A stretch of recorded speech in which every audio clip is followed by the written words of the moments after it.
the Federal Reserve, the Treasury, the difference between broad money and base money. That's what we're discussing today from beautiful Istanbul, Turkey. So just a little framework going into this. Think about a movie where there's a nuclear missile a country is going to launch. Typically there's two switches, two like key switches that will light this off. So one individual who has one switch, for example, the Federal Reserve, can't really ignite this like missile in this case of hyperinflation, because really all the Federal Reserve can do is print this base money, but they're not really increasing the broad money supply. And with the Treasury, yes, they can send out checks to businesses like we've seen in this pandemic, but with this they're issuing bonds. So really all they're doing is moving money around. And when you really combine these two, it creates for a weird situation. So we'll dive into this in a little more depth. If that's all confusing, just kind of think of this as the Treasury has one of these buttons or switches for a nuclear missile, and the Federal Reserve, which is a not government-owned organization. Read the book Creature of Jekyll Island.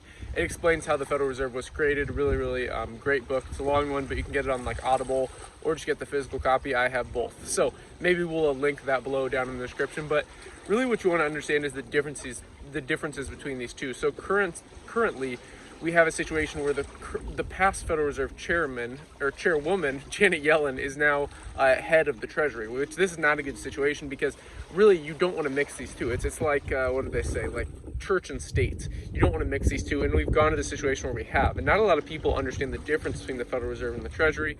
Again, read the book Creature of Jekyll Island. That would be a whole nother video to explain, but essentially you want to understand the Federal Reserve. There's nothing federal about it, and there's nothing reserve about it. All they really do is essentially print more money. And today it's not physically printing money, because there's only around like less than $2 trillion of physical US dollars around the world, including the euro dollar system, which is just essentially US dollars outside of the US, and then you have domestic US dollars. I have a video on the euro dollar system if you want to understand that a little bit better. But that's really all the Federal Reserve can do. They do have other powers, but that's essentially, this is just for a base overview of what the Federal Reserve can do, is they can increase base money, but this doesn't affect the broad money supply. Whereas the Treasury doesn't necessarily, they don't necessarily like print or inject new currency into the total supply. Rather, what they do is they issue bonds, so like Treasury bonds. And with these Treasury bonds, they can send out money to the American people, like they did with the stimulus checks, or different things that the Treasury essentially does to inject monetary stimulus into base money supply.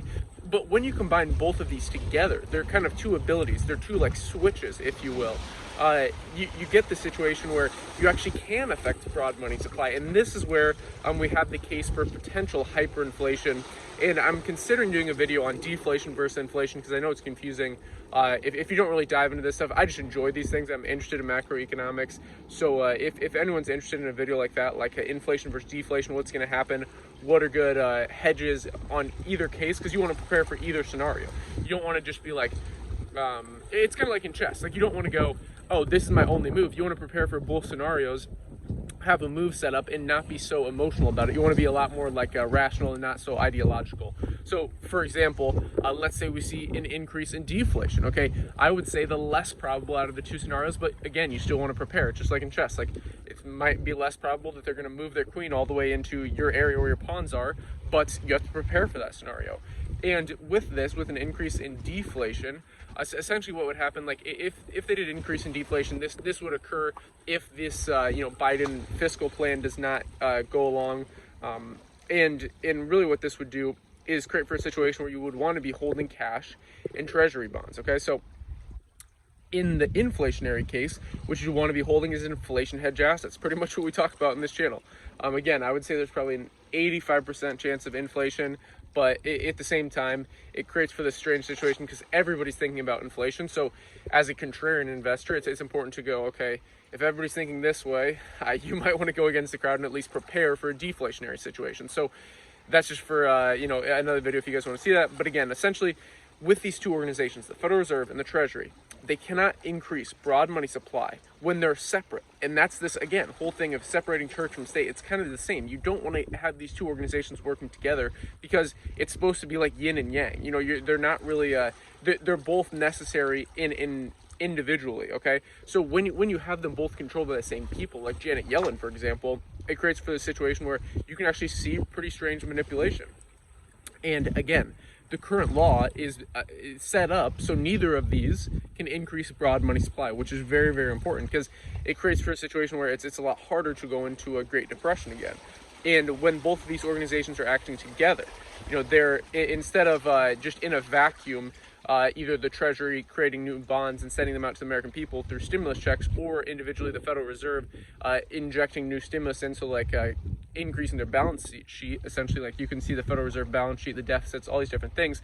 When you have a lot of federal debt, a lot of deficits, and when you look at the yield curve, that's another, again, for another video. If you're interested in how yield curve works, yield curve control, all these different things, let me know in the comments. But that's really what you want to understand here is we're in this situation where both of these organizations are starting to work together, the Federal Reserve and the Treasury, which really both have these keys to the rocket launch of hyperinflation, of an increase in broad money supply.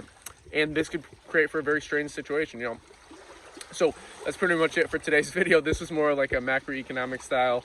I apologize if it was a little ranty, but I'm just very interested in these things and I can go more in depth on this. But this video is really just to kind of introduce you to these topics, get you a little bit familiar, and I hope you enjoy the kind of beautiful backdrop here in Istanbul. Pretty awesome. A lot of kite surfers out today. So anyways, that's all for today's video. If you enjoyed it, like, subscribe, button all, invest global, and until next time.